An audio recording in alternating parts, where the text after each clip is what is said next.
எல்லாத்துக்குமே பார்த்தீங்கன்னா வீடு அப்படிங்கிறது ஒரு கனவான விஷயம். ஆனால் வந்து வீடு கட்டும்போது எல்லாரும் வந்து மாடர்னாக எப்படி கட்டணும் அப்படிங்கிறத பற்றி தான் யோசிப்போம். ஆனால் பார்த்தீங்கன்னா நம்ம பாரம்பரிய முறையில் மண்ணாலேயே கட்டி, அது மட்டும் இல்லாமல் மண்ணில் கட்டுற வீடு பார்த்தீங்கன்னா லைஃப் வந்து நம்ம நார்மலாக கட்டுற வீடை விட ரொம்ப அதிகம். இது வந்து 150 வருஷம் வந்து லைஃப் வரும் அப்படின்னு சொல்கிறாங்க.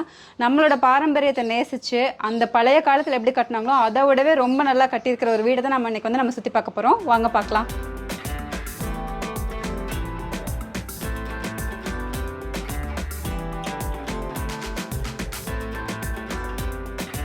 வணக்கங்க. என் பேர் ராஜேந்திரங்க. ஈரோடு மாவட்டம் வெள்ளியம்பாளையம் கிராமங்க. ஆனால் இந்த வீடு கட்டி எவ்வளோ வருஷம் ஆச்சுங்க? 3 வருடம் ஆகுதுங்க. சரிங்க. முழுக்க முழுக்க மண்ணிலே கட்டியிருக்கிறீங்க? ஆமாங்க, முழுக்க முழுக்க நம்ம தோட்டத்து மண்ணையே ஜல்லி மண் எடுத்து கட்டினதுங்க. சரிங்க. இப்போ இந்த வீட்டில் எத்தனை ரூமுங்கண்ணா? இது பெரிய பெட்ரூம், இந்த பக்கங்க பெரிய பெட்ரூமுங்க. அதுக்கப்புறம் ஒரு சின்ன பெட்ரூமுங்க. இந்த பக்கம் ஒரு சமையலறைங்க, அந்த பக்கம் ஒரு குளியலறைங்க, கழிவறையும் குளியலறைங்க. வாங்க வீட்டை காமிக்கிறேங்க, பார்க்கலாங்க. இப்போ கிச்சனை ஃபஸ்ட்டு பார்த்துடலாங்களா? பார்க்கலாங்க. இது நம்ம மண் வீடு கட்டலாம் அப்படின்னு முடிவு பண்ணும்போதே சமையலறை பிளான் பண்ணோங்க, திட்டம் போட்டோம். சமையலறையில் ஒரு விறகடுப்பு தான் வேணும்னு ஒன்று பண்ணோம். அதுக்கப்புறம் இந்த மைக்ரோவேவ் அவன் மாதிரி மண்ணிலேயே பண்ணலாம் அப்படின்ட்டு அது ஒன்று பண்ணோங்க.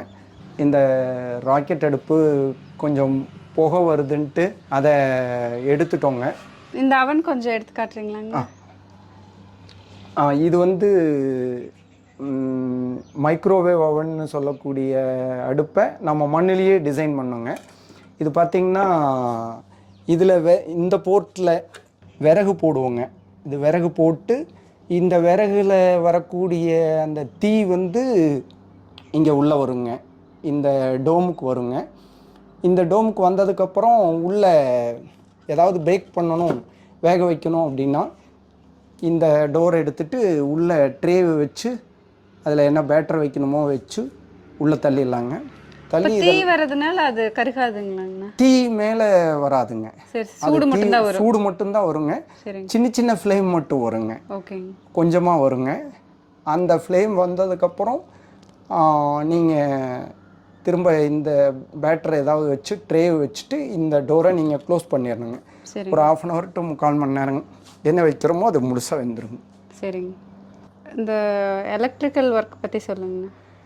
வீடு திட்டமிட்ட உடனேங்க மின்சார வேலைகள் எல்லாமே நம்ம பழைய முறைப்படி பண்ணணும் அப்படிங்கிறக்காக வேண்டி இந்த சுவிட்சஸ் எல்லாம் கொஞ்சம் பழைய முறையில் வேணும்னு கேட்டு நம்ம எலக்ட்ரீஷியன் பாஸ்கர் அண்ணா வந்து ரொம்ப சிரத்தை எடுத்து எங்களுக்காக இந்த சுவிட்சஸ் எல்லாம் பிடிச்சி கொடுத்தாருங்க. இந்த வேலைகள் எல்லாத்தையும் ரொம்ப ஆர்வத்தோட ரொம்ப புதுமையான வழிமுறையில் அவர் சிறப்பாக பண்ணி கொடுத்தாருங்க. சரிங்க. மண் வீடுனா அந்த அந்த காலத்தில் வந்து மண், அதுக்கப்புறம் முட்டையெல்லாம் போட்டு பண்ணுவாங்கல்ல. இப்போ இந்த வீட்டுக்கு நீங்கள் எப்படி கட்டியிருக்கீங்க? இந்த செவரெல்லாம் எப்படி பண்ணீங்க? செவரோட அகலம் என்னங்கண்ணா? இது முழுக்க முழுக்க மண் வீடு அப்படின்னா இது முழுக்க முழுக்க மண்ணிலேயே கட்டப்பட்ட வீடுங்க. நம்முடைய தோட்டத்து ஜல்லி மண் எடுத்துங்க. முந்தித்த நாள் நைட்டு, நாளைக்கு கலக்கிறோம் அப்படின்னா முந்தித்த நாள் நைட்டு அந்த மண்ணில் தண்ணியை ஊற்றி நல்லா குழைச்சுங்க. அந்த குழைச்ச மண்ணை வந்து நல்லா மம்டியில் அதை மசிக்கிறதுன்னு பேர், நல்லா மசிச்சுட்டுங்க அந்த மண்ணை எடுத்து அப்படியே அஸ்திவாரத்தில் நம்ம கருங்கல் அஸ்திவாரம் வழக்கமாக போடுற கருங்கல் அஸ்திவாரம் போட்டிருக்கோம். அஸ்திவாரத்துக்கு மேலே அந்த மண்ணை அப்படியே 18 இன்ச்சு நீளமுங்க. இந்த திண்ணையோட அகலம் 18 இன்ச்சுங்க. இந்த திண்ணையோட அகலம் சோத்தோட அகலமாக வருங்க. அந்த மாதிரி ஒரு 8 அடி உயரத்துக்கு இந்த சுவர் வந்து முழுக்க முழுக்க மண்ணால் கொண்டுட்டு போயிட்டேங்க. அதுக்கு மேலே 1 அடிக்கு இருக்கிற அந்த வெள்ளையாக இருக்குது பார்த்தீங்களா, அந்த வெள்ளையாக இருக்கிறது வந்து சுண்ணாம்பு கப்பியில் வந்து நம்ம 1 அடி உயரம் வச்சுருக்குறோம். அது எதுக்குன்னு கேட்டிங்கன்னா, மரமும் மண்ணும் கான்டாக்டில் இருந்ததுங்கன்னா சீக்கிரம் கரையான் பிடிச்சிடும். அதுக்காக சுண்ணாம்பில் அந்த 1 அடி போட்டுட்டோங்கன்னா கரையான் பிடிக்காதுங்கிறக்காக அந்த 1 அடி சுண்ணாம்பு கப்பி வச்சுருக்குறோங்க. சரிங்க. அப்போ வந்து செவுத்து டாக்ல 1.5 அடி. 1.5 அடி. சரி. 1.5 அடி. அவ்வளோ அகலம் இருந்தால் தான் தாங்குங்களா இல்லை இல்லை கூலிங்காகங்களா? இந்த இந்த சுவர் வந்து நம்ம முன்னோர்கள் அந்த மாதிரி ஒரு அகலத்தில் கட்டுனாங்க. அகலத்தில் எதுக்காக கட்டியிருக்காங்கன்னா அந்த எடை தாங்குற திறன் கூடுதலாக இருக்கணுங்கிறக்காகவும் கூடுதலாக வெளிப்புற தட்பவெப்பநிலை உள்ளே வந்து எந்த விதத்துலையும் பாதிக்கக்கூடாதுங்கிறக்காக அந்த அகலத்தை எடுத்திருக்காங்க. சரிங்க. அப்படி இப்போ உள்ள ரூமை பார்த்துடலாங்க. பார்க்கலாங்க.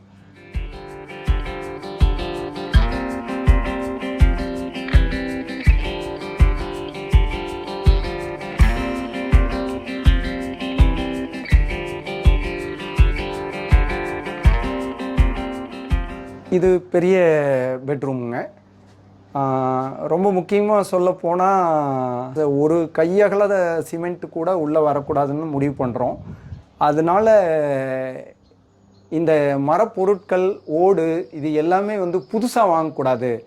இதை வந்து வீடு கட்டுறதுக்காக ஒரு மரத்தை கூட நம்ம வெட்டக்கூடாது அப்படிங்கிற நோக்கத்தில் நாம் இது எல்லாமே பழைய பொருட்களை வாங்கி அதை தான் நாங்கள் வீடாக கட்டினோம்ங்க. அந்த வகையில் பார்த்திங்கன்னா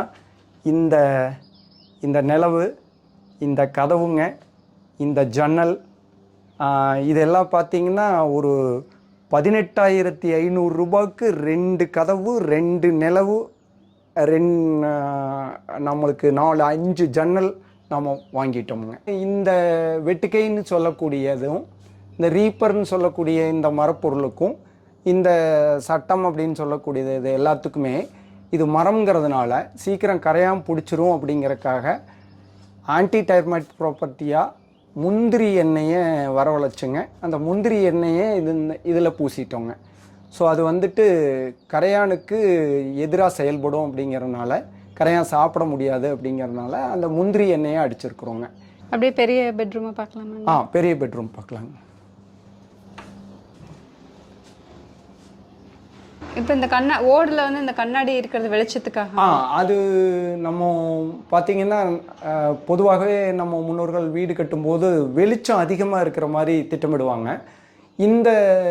இது சீமை ஓடுன்னு சொல்லுவாங்க, அல்லது கேரளா ஓடுன்னு சொல்லுவாங்க. இந்த ஓட்டில் நல்ல வெளிச்சம் வரணுன்னா இந்த மாதிரி ஒரு சில ஓடுகளில் மட்டும் கண்ணாடி பதிச்ச மாதிரி பண்ணுவாங்க.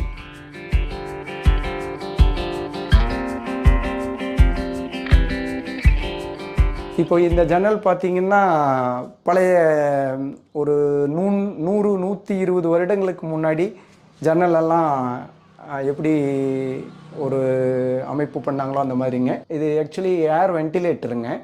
இப்போது நாங்கள் லாக் பண்ணிட்டோம். ஏன்னா எங்களுக்கு தோட்டத்தில் இருக்கிறனால எலிகள்லாம் இது வந்துடுதுன்னு இப்போ லாக் பண்ணி வச்சிட்டோம். இது பார்த்திங்கன்னா மேலேயும் கீழேயும் ஆக்சஸ் பண்ணிக்கலாங்க. அதில் நல்லா ஏர் வென்டிலேஷன் வந்துடும், ஜன்னலை சாத்தியிருந்தாலும். அதுக்காக இது வச்சுருக்காங்க. முழுக்க இந்த கட்டில் வந்து மூங்கிலால் செய்யப்பட்டதுங்க. மூங்கிலினுடைய சமாச்சாரத்தை பார்த்திங்கன்னா எந்த இடத்துலையும் இரும்பு பொருட்களால் எதுவும் இணைக்கலைங்க. எல்லாமே முழுக்க மூங்கிலுங்க. நம்முடைய வசதிக்கு ஏற்ற மாதிரி கொசு வலையும் கூட பயன்படுத்திக்கலாம் அப்படிங்கிறனால இந்த குச்சியையும் நாங்கள் வச்சுருக்குறோங்க. இந்த ரூமோட ரொம்ப சிறப்பான ஒரு அம்சம் என்னன்னு கேட்டிங்கன்னா, நீங்கள் வெளியில் இருக்கக்கூடிய தட்பவெப்பநிலை என்ன மாதிரி இருக்கோ அதுக்கு நேர் எதிராக உள்ளே இருக்குங்க. அப்படின்னா என்ன அர்த்தம்னா, வெளியில் வெப்பமாக இருக்கும் பொழுது குளிர்வான ஒரு நிலை இருக்குங்க. வெளியில் வந்து குளிராக இருக்கும்போது உள்ள மிதமான வெப்பநிலையோடு இருக்குங்க. இந்த மண் சொவுத்துக்கே உண்டான ஒரு இயல்பான குணம்ங்க. அப்படியே நேர் எதிராக வெளியில் என்ன இருக்கோ அதுக்கு நேர் எதிராக உள்ளே இருக்கும், உள்ளே இருக்கிறதுக்கு நேர் எதிராக வெளியே இருக்கும். வாங்க, இது படுக்கை அறையினுடைய இன்னொரு சின்ன படுக்கை அறைங்க. வாங்க. இதுலேயும் அந்த மூங்கில் ஷெல்ஃப் தான் போட்டு இது ஷெல்ஃபு. இதுவும் நம்ம மூங்கிலில் வேணும் அப்படின்னு விருப்பப்பட்டு இந்த இடத்தோட உரிமையாளர் புனிதாக்காவோட விருப்பம்ங்க. இந்த மண், மரம் இது எல்லாமே அவங்களோட விருப்பங்க. அவங்களுடைய எண்ணம் தான் இப்போ செயலுக்கு வந்திருக்குதுங்க. இது என்னங்க நிறைய எண்ணெய் வச்சுருக்கீங்க? இது எல்லாமே நாங்கள் ஒரு கடந்த 11 வருஷமாக இயற்கை விவசாயம் பண்ணிகிட்ருக்குறோங்க. ஒரு விவசாயிகளை ஒருங்கிணைச்சு ஒரு அமைப்பு நடத்திட்டுருக்குறோங்க. நம்ம விவசாயிகள் உற்பத்தி பண்ணுற பொருளை மதிப்பு கூட்டி நம்ம நேரடியாக வாடிக்கையாளருக்கு கொடுக்குறோங்க. அதனால அதை ஸ்டோர் பண்ணி வைக்கிறதுக்காக இந்த அறையை யூஸ் பண்ணாங்க. சரிங்க. ஆனால் இப்போ எனக்கு ஒரு கேள்விங்க, இது ஃபுல்லாக மண்ணாலேயே இருக்கிறங்காட்டி நம்ம எதாவது தட்டுனா அந்த செவுரு ஏதாவது டேமேஜ் ஆகுமா, இல்லை எலி ஏதாவது பண்ணுமா, கரையான் அந்த மாதிரி என்னென்ன பிரச்சனை வருங்க மண்ணிலே இருக்கிறங்காட்டி? மண்ணில் இருக்கிறதுல மிக முக்கியமான சவாலாக வந்து மக்கள் சொல்கிறது என்னங்கன்னா, இந்த மண்ணோட மரம் தொடர்பு ஆகும்போது அது அந்த மாதிரி ஒரு சூழ்நிலை வரும்போது கரையான் பிடிச்சிரும் அப்படிங்கிறது தான் பெரியதாக சொல்லுவாங்க. அப்புறம் கூடுதலாக எலி தொல்லை பெருசாக இருக்குன்னு சொல்லுவாங்க. ஒரு பனை ஓலைகளை வேஞ்சதை ஒப்பிட்டு பார்க்கும்பொழுது ஓட்டில் எலி தொல்லை அந்த மாதிரி ஒன்றும் பெருசாக இல்லைங்க. கரையானுக்காக நாம் இந்த கப்பி வச்சிட்டதுனால எங்களுக்கு அந்த தொல்லையும் இல்லைங்க.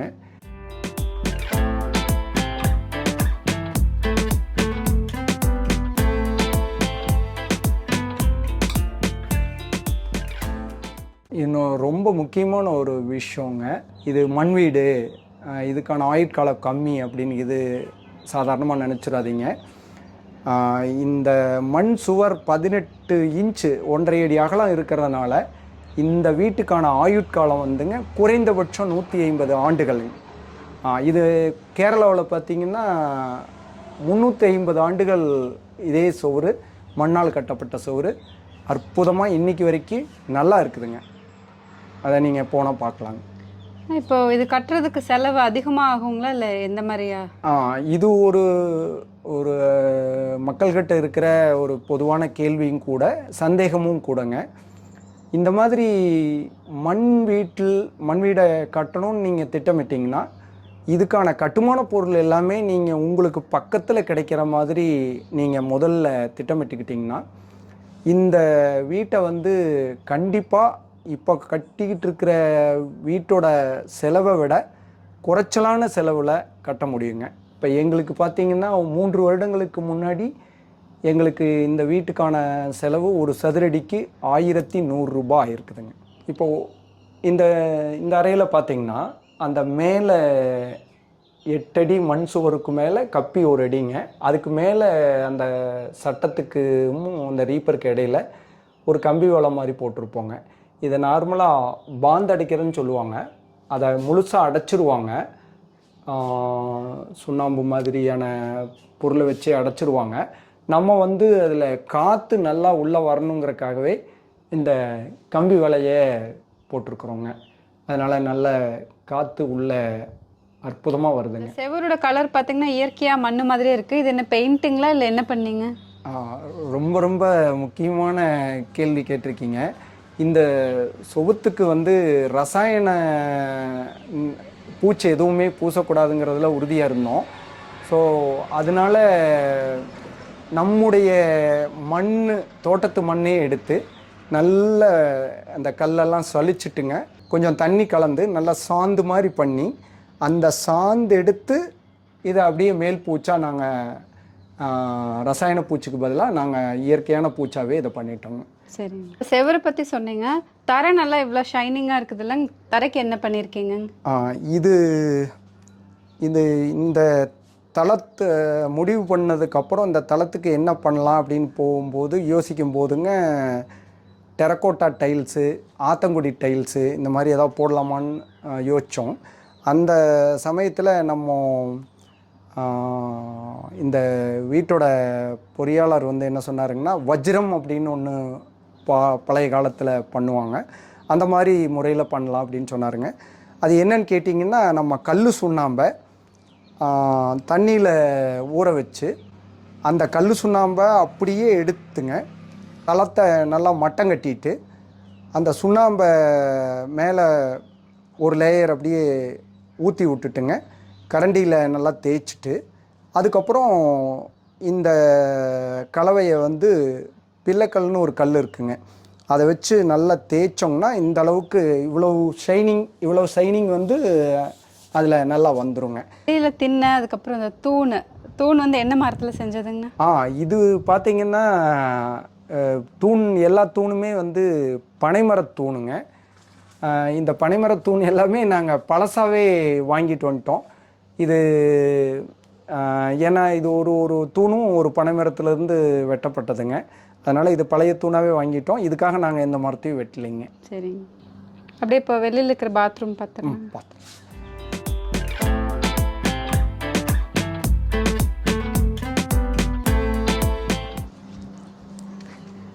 இது வழக்கமாக வெந்நீர் அடுப்புங்க.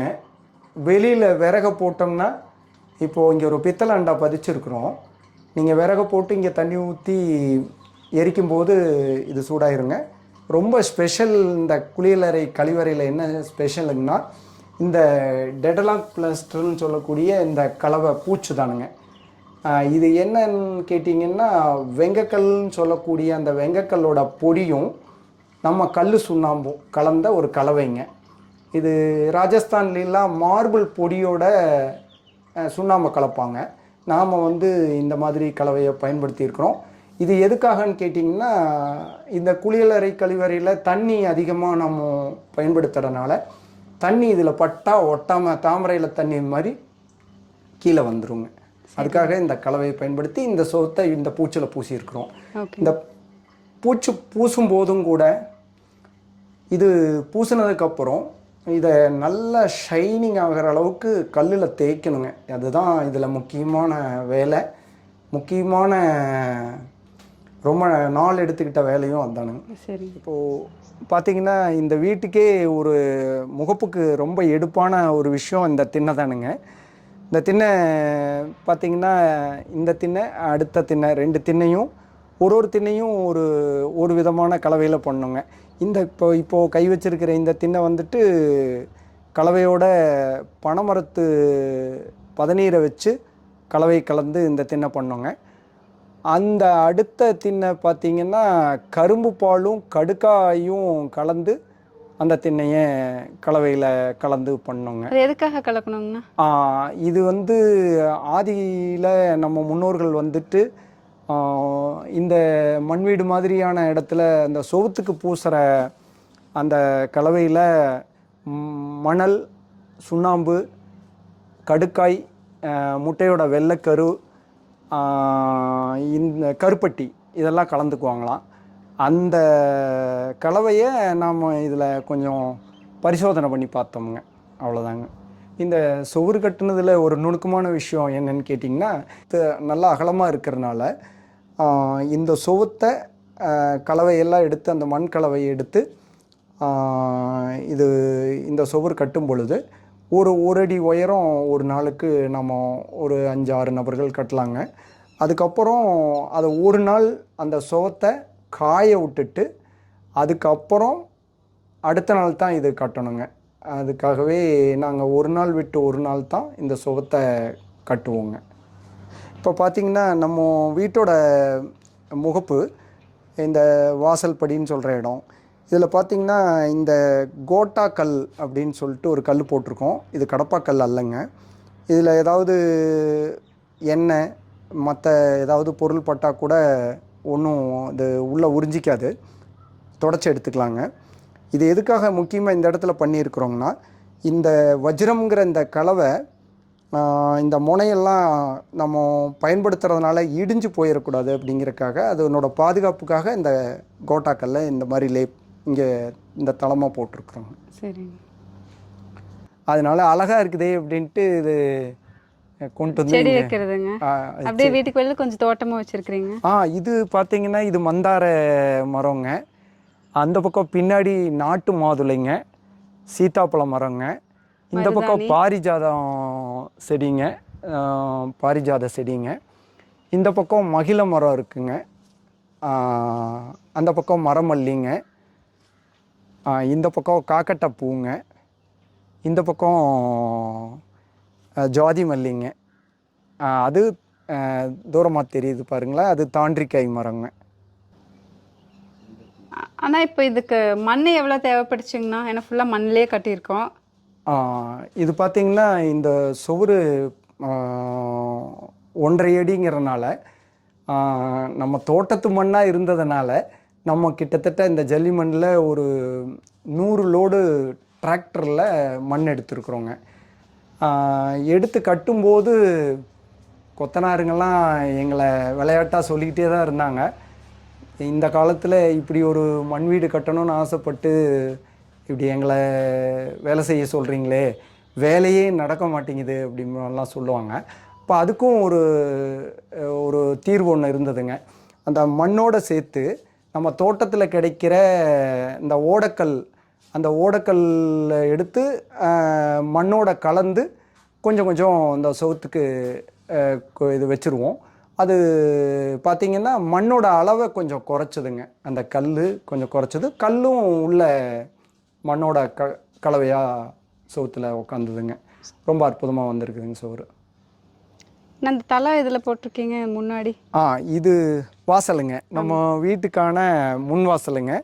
இப்போது பார்த்திங்கன்னா மண்ணாக கிடந்த வாசல், வேறு எதுவும் இப்போ பண்ணுற மாதிரி வேண்டாமே அப்படின்ட்டு செங்கல், உடஞ்ச செங்கல் கிடச்சிதுங்க.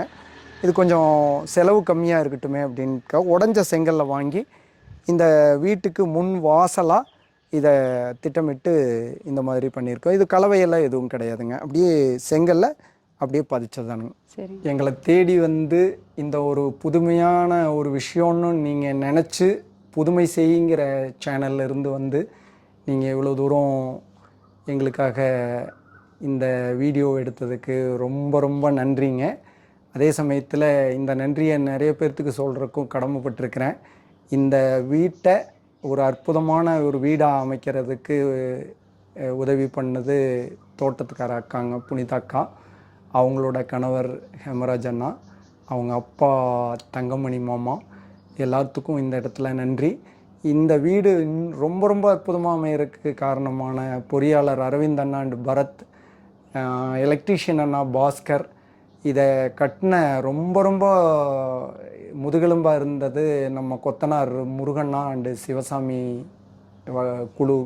இவங்களை எல்லாத்துக்கும் ரொம்ப ரொம்ப நன்றிங்க, ரொம்ப ரொம்ப நன்றிங்க. நன்றிங்க அண்ணா. உங்களுக்கு ரொம்ப நன்றி. எங்களுக்கு ரொம்ப பொறுமையாக சுற்றி காமிச்சு இந்த வீடு இப்படி கட்டலாம், இதில் இந்த மெட்டீரியல் போட்டிருக்கோம் அப்படிங்கிற நம்மளோட பழமையான முறையை வந்து எங்களுக்கு சொல்லி கொடுத்ததுக்கு ரொம்ப நன்றிங்க. ரொம்ப ரொம்ப நன்றிங்க, ரொம்ப ரொம்ப நன்றிங்க.